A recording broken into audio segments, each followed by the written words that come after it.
নমস্কার বন্ধুরা, আশা করি সবাই ভালো আছো, সুস্থ আছো, যে যেখান থেকে ব্লগ দেখছো। তো বন্ধুরা, আমাদের বাড়িতে খুবই সমস্যা চলছে। তো আমাদের বাড়ির সুন্দর সবারই জ্বর হয়েছে। তো তাই মা এসে বাড়িতে সবাইকে দেখাশোনা করার জন্য, এবং শঙ্কুর বাবাও বাড়ি চলে এসছে। কারণ শঙ্কুর বাড়াবাড়ি এতটাই হয়ে গেছিল, জ্বর তার সঙ্গে বমি। ডাক্তার বলেছিল স্যালাইন দিতে হবে, কিন্তু ভগবানের কৃপায় স্যালাইন দিতে হয়নি। মোটামুটি সুস্থ হয়েছে, তো এখনও পুরোপুরি কেউ সুস্থ হয়নি। তো এই যে মা রাধাষ্টমীর দিন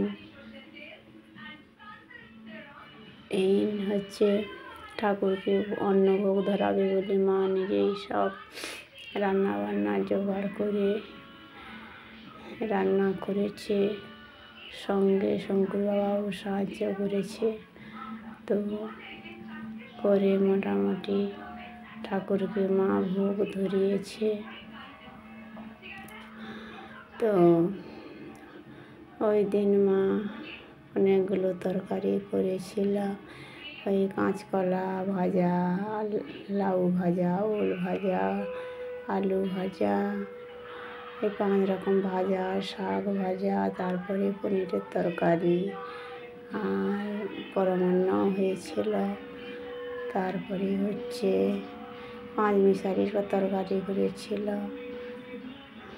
দিয়ে মোটামুটি অনেকটা বেলা হয়ে গেছিলো। তো এই যে গ্যাস শেষ হয়ে গেছিলো, ওই দিন আবার বাইরে উনানেও রান্না করতে হয়েছে। তো মা করেছিল, তারপরে হঠাৎ বৃষ্টি চলে এলো। তাও তার মধ্যে মোটামুটি রান্না কমপ্লিট হয়েছে, প্রায় 2-2:30 বেজে গিয়েছিল। তারপর মা ঠাকুরের ভোগ লাগিয়েছিল। তারপরে সবাই আমরা প্রসাদ পেয়েছি।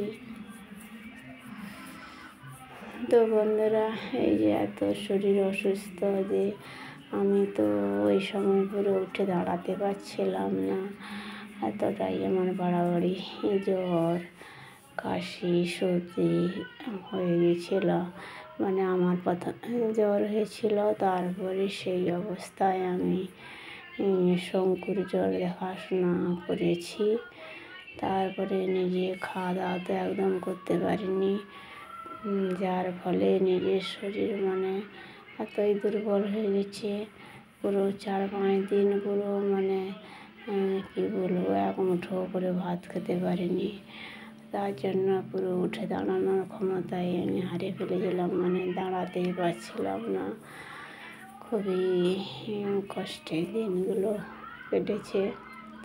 এখন মোটামুটি যাই হোক একটু দাঁড়াতে পারি, তবে অনেক সময় দাঁড়াতে পারি না, চলাফেরাও ততটাও বেশি করতে পারছি না।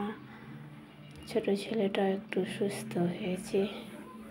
এই যে আপনাদের সঙ্গে কথা বলছি, একটুকু কয়েকদিন ভিডিও ছাড়া নেই, তার জন্য একটুকু যে ভিডিওগুলো করা রয়েছে তার মধ্যে একটুকু দেখে আমি একটুগুলো ভিডিও দিই বলে যে ভয়েস দিচ্ছি, তাতে পুরো মাথা ঘুরিয়ে যাচ্ছে।